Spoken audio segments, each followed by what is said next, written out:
Hello students, welcome to my channel. I'm your math teacher Charu. Today we will start exercise 9.4 of chapter 9 data handling. Now we will start questions of exercise 9.4.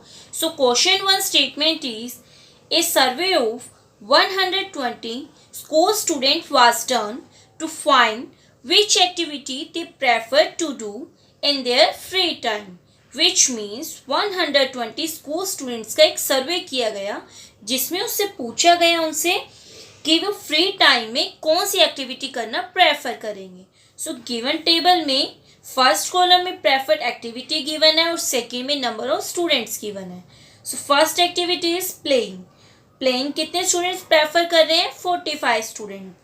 Next reading story books 30 students. Watching TV 20 students. Listening to music 10 students. Painting 15 students prefer कर रही है. So draw a bar graph to illustrate the above data taking scale of 1 unit length is equals to 5 students. Which activity is preferred by most of the students other than playing. Which means जो given data है हमें उससे bar graph draw करना है और scale कौन सा choose करना है हमें. 1 unit length is equals to 5 students. यानी कि 1 यूनिट लेंथ 5 स्टूडेंट्स के इक्वल लेनी है और हमें इस डाटा का यूज करके बार ग्राफ ड्रॉ करना है और हमें ये भी बताना है कि कौन सी activity most of the students playing के अलावा पसंद कर रहे हैं, प्रेफर कर रहे हैं. Now we will start solution of question 1.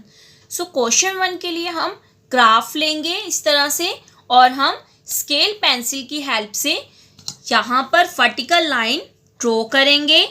Vertical line हम इस तरह से ड्रॉ करेंगे बार ग्राफ पर और यहाँ पर हम हॉरिजॉन्टल लाइन ड्रॉ करेंगे इस तरह से.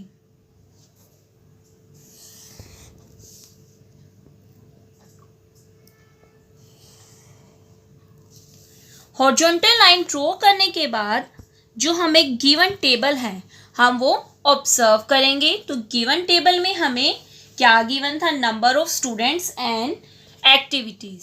सो हम वर्टिकल लाइन के लोग नंबर ऑफ स्टूडेंट्स लेंगे और हमें स्केल भी गिवन था. तो स्केल हमें किसके अकॉर्डिंग गिवन है? 1 unit is equals to 5 students.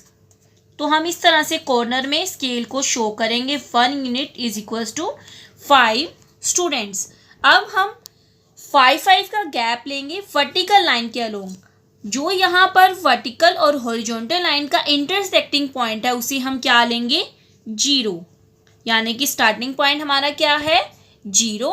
अब हमें 5 का गैप लेना है. तो first point 5, second 10, third 15, fourth 20, then 25, next 30, next 35, next 40, next 45.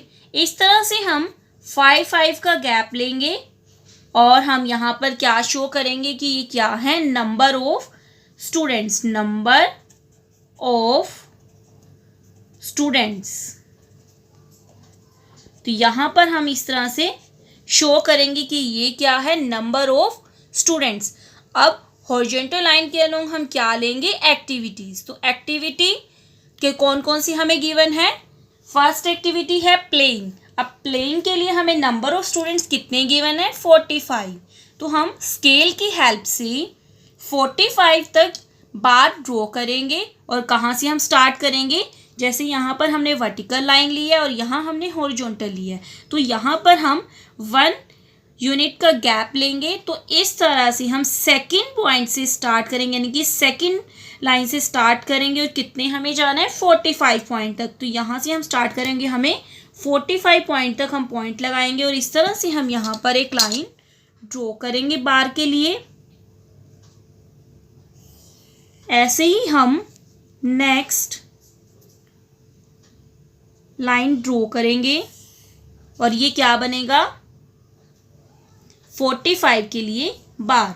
और ये किसको शो कर रहा है, यहाँ पर कौन सी एक्टिविटी को शो कर रहा है, प्लेइंग। तो यहाँ पर हम हॉरिजॉन्टल लाइन में यहाँ पर हम शो करेंगे ये क्या है, playing. Now next activity, next activity क्या है, reading story books.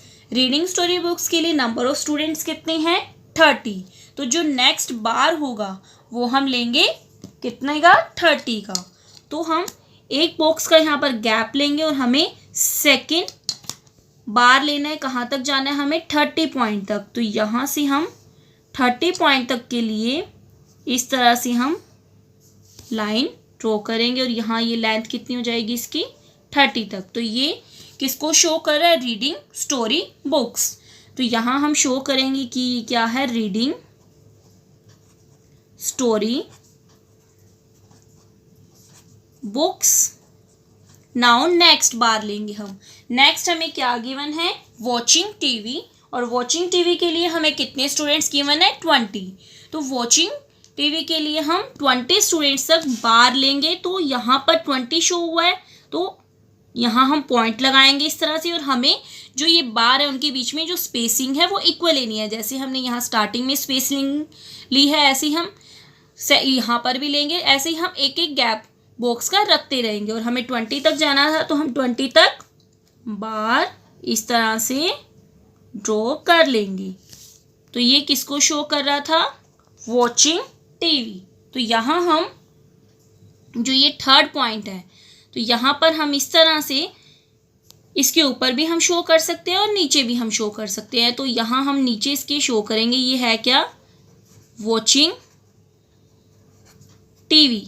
Now next हमें गिवन था लिसनिंग टू म्यूजिक के लिए 10 स्टूडेंट्स और पेंटिंग के लिए 15। तो इस तरह से हमने इनके बार स्ट्रोक कर लिए हैं। तो सबके बार स्ट्रोक करने के बाद ये बार ग्राफ कंप्लीट हो चुका है। अब हमें एक क्वेश्चन का आंसर भी देना है। क्वेश्चन में क्या पूछा हुआ है, प्लेइंग के अलावा मोस्ट ऑफ द स्टूडेंट किस एक्टिविटी को प्रेफर कर रहे हैं। अब जो प्लेइंग है उसका जो बार है वो सबसे मैक्सिमम लेंथ का है। इसके अलावा कौन सी एक्टिविटी है जिसको most of the student prefer कर रहे हैं, वो इस बार से लेस होगा। अब इस बार से जो लेस है वो कौन सा है, 30 स्टूडेंट्स के लिए। और वो कौन सी एक्टिविटी को शो कर रहा है, रीडिंग स्टोरी बुक्स। यानी कि प्लेइंग के अलावा most of the student reading story books activity को प्रेफर कर रहे हैं। सो इसका आंसर हम बार ग्राफ के बैक साइड राइट करेंगे, which is reading story books. तो इसका आंसर क्या हुआ, reading story books. We have discussed question 1. So try question 2 and 3 yourself, which are similar to question 1. Now we will start question 4. So question 4 statement is number of persons in various age group in a town is given in the following table. Which means जो given table है उसमें क्या show किया गया है, एक town के different as group के नंबर ऑफ पर्सन शो किए गए हैं। सो टेबल में हमें एज ग्रुप गिवन है डिफरेंट 1 to 14, 15 to 29। तो इस तरह से इनके नंबर ऑफ पर्सन्स भी शो किए गए हैं। 1 to 14 एज ग्रुप के पर्सन्स हैं 2 lakhs, 15 to 29 के हैं 1,60,000, 30 to 44 1,20,000, 45 to 59 1,20,000, 60 to 74 80,000, 75 and above 40,000. So draw a bar graph to represent the above information, where 1 unit length is equals to 20,000, which means हमें 1 unit length is equals to 20,000 scale लेना है और bar graph given data के according draw करना है। Now we will start solution of question 4. So question 4 में bar graph बनाने के लिए हम first of all horizontal line इस तरह से लेंगे और इस तरह से हम वर्टिकल लाइन लेंगे। और हमें गिवन था scale 1 unit is equals to 20,000। तो हम यहाँ पर कॉर्नर में शो करेंगे स्केल और 20,000 का हमें गैप लेना है। तो हम स्टार्ट करेंगे 20,000 देन 40,000। इस तरह से हम वर्टिकल लाइन में नंबर ऑफ पर्सन शो करेंगे जिसमें हम 20,000 का गैप लेंगे।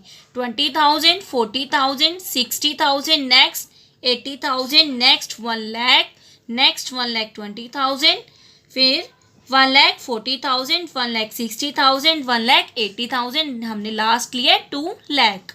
और हॉरिजॉन्टल लाइन के अलोंग हम लेंगे एज ग्रुप, और वर्टिकल लाइन के अलोंग हमने क्या लिया था, number of persons. So given data के अकॉर्डिंग जो हमें टेबल गिवन है उसमें हमें एज ग्रुप शो किए गए हैं और नंबर ऑफ पर्सन्स, तो हमने एज ग्रुप तो लिया हॉरिजॉन्टल लाइन के अलोंग और नंबर ऑफ पर्सन हमने लिए वर्टिकल लाइन के अलोंग। अब हम बार ग्राफ ड्रॉ करना स्टार्ट करेंगे। तो हमें एज ग्रुप 1 to 14 के लिए टेबल में गिवन है नंबर ऑफ पर्सन्स 2 लाख। तो अब हम 1 यूनिट का गैप लेंगे और हमें कहाँ तक जाना है, 2 लाख। तो हम स्टार्ट करेंगे और 2 लाख पर हम इस तरह से पॉइंट लगाएंगे और बार हम ड्रॉ करेंगे इस तरह से। नाउ नेक्स्ट लाइन हम ड्रॉ करेंगे, तो ये हम क्या शो कर रहे हैं, 2 लाख के लिए। तो यहाँ हम शो करेंगे कि ये 2 लाख के लिए है। ये बार किस एज ग्रुप के लिए, 1 to 14। तो हम यहाँ पर शो करेंगे ये 1 to 14 के लिए बार है। नाउ नेक्स्ट 15 to 29 के लिए 1,60,000। तो 1,60,000 के लिए हम नेक्स्ट बार लेंगे। 1,60,000 के लिए हम पॉइंट लगाएंगे और इस तरह से हम बार ड्रॉ करेंगे। फर्स्ट लाइन लगाएंगे, देन हम सेकेंड लाइन लगाएंगे और बार हम ड्रॉ करेंगे।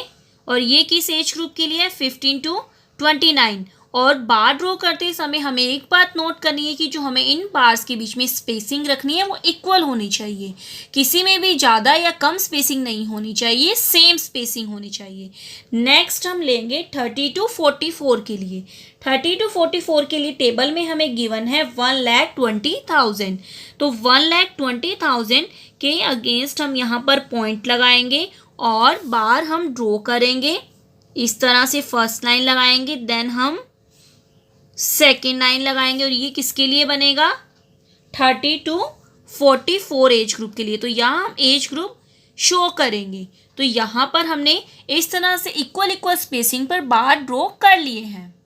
नाउ नेक्स्ट 45 to 59 के लिए हम 1,20,000 तक के लिए बार ड्रॉ करेंगे और इस तरह से 60 to 74, 75 एंड अबव के लिए हमने बार ड्रॉ कर लिए हैं। और इन बार्स को ड्रॉ करने के बाद हमने ये जो बार ग्राफ है उसे हमने कंप्लीट कर लिया है गिवन डाटा के अकॉर्डिंग। बार ग्राफ ड्रॉ करने के बाद बार ग्राफ के बेस पर हमें कुछ क्वेश्चंस के आंसर देनी है। So question four A part is which two age group have same population, यानी कि जिन एज ग्रुप की सेम पॉपुलेशन है हमें वो 2 एज ग्रुप्स बताने हैं। Fourth B part, all persons in the age group of 60 and above are called senior citizens. How many senior citizen are there in the town, which means 60 age group और 60 से above के age group को senior citizen कहेंगे और senior citizen town में कितने हैं हमें वो बताना है बार ग्राफ को ऑब्जर्व करके। तो हम बार ग्राफ ऑब्जर्व करेंगे और गिवन क्वेश्चंस के आंसर देंगे। सो क्वेश्चन 4 ए पार्ट में पूछा हुआ था जो एज ग्रुप, हमें 2 एज ग्रुप बताने थे जो सेम पॉपुलेशन को शो करेंगे। अब हम बार्स को डिफरेंट बार्स को ऑब्जर्व करेंगे और जिन 2 बार की लेंथ सेम होगी वही सेम पॉपुलेशन शो करेंगे। तो बार्स को हम ऑब्जर्व करेंगे, तो हमने ऑब्जर्व किया तो हमने देखा कि ये जो दोनों बार्स हैं वो सेम लेंथ की हैं। अब हम ये देखेंगे कि ये दोनों जो बार हैं ये कौन से एज ग्रुप की हैं। सो ये दोनों हैं 30 to 44 and 45 to 59। So question 4 A part answer हम ग्राफ के बैक साइड राइट करेंगे। बैक साइड पर हम क्वेश्चन 4 ए पार्ट का आंसर राइट करेंगे। क्या क्या एज ग्रुप थे, 30 to 44 and 45 to 59 age group के सेम नंबर ऑफ पॉपुलेशन है। Now question four B part में कहा हुआ था 60 और 60 से अबव सीनियर सिटीजन है और हमें सीनियर सिटीजन बताने हैं वो कितनी हैं। तो बार्स में हमने देखा कि 60 to 74 एंड 75 एंड अबव ये दोनों जो बार हैं वो सीनियर सिटीजन को शो कर रहे हैं। तो 60 to 74 का बार 80,000 को शो कर रहा है और 75 एंड अबव का 40,000 को शो कर रहा है। तो टोटल सीनियर सिटीजन क्या होंगे, इनको जो प्लस करके आएगा 80,000 प्लस 40,000 विच इज 1,20,000। सो इसका आंसर हम राइट करेंगे। Question 4 B part 80,000 plus 40,000 which is equals to 1,20,000. So इसका आंसर है 1,20,000. So today we have discussed question 1 and 4 of exercise 9.4 chapter 9 data handling. I hope so you all understood these questions clearly. Thank you.